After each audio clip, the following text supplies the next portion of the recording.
이동진의 역사와 만나는 이야기, 역사 강사 이동진입니다. 오늘 세 번째 이야기는 이한사 고려를 배신하여 반민족 신원파였다. 강렬한 주제인데요. 여러분, 이성계 집안이 반민족 신원파였다. 상상이 가십니까? 그러나 이성계 집안은 100년 동안 반민족 신원파였습니다.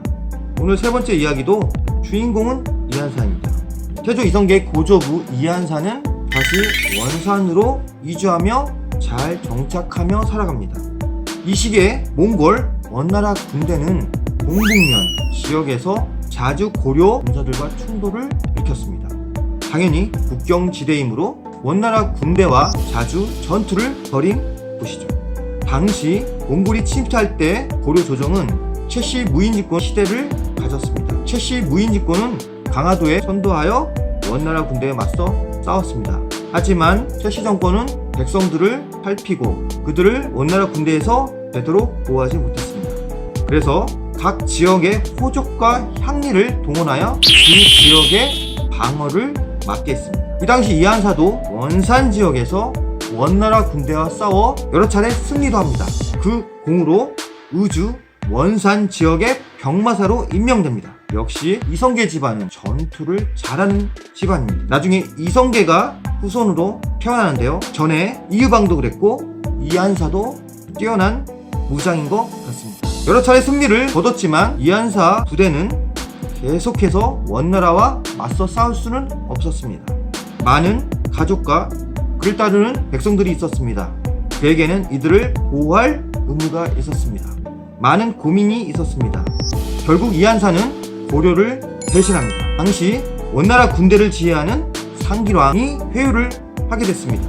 이한사도 그 회유에 넘어가 1천여의 백성들을 이끌고 항복합니다. 그 대가로 이한사는 원나라 벼슬인 천호에 임명됩니다.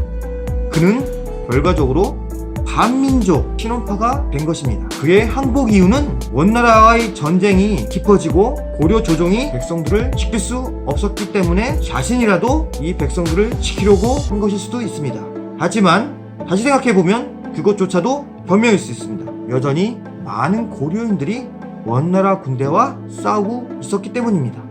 이 무렵 1258년 비슷한 시기에 조이와 탁청이 고려를 배신하고 몽골의 앞잡이가 되어 동북면, 지금의 함경도 지방을 원나라에게 팔아먹은 사건이 있었습니다.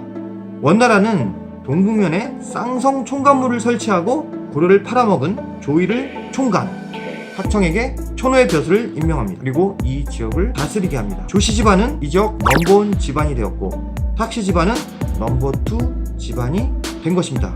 그리고 항복한 이한사의 집안은 많은 토호들 중에서 성장하여 이자 춘때에 오면 넘버3 가문이 됩니다.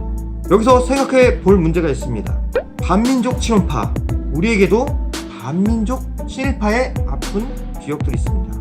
을사능약 이후 반민족 친일파가 나라를 팔듯이 고려 말 몽골 침입 시에도 많은 친원파들이 있었습니다.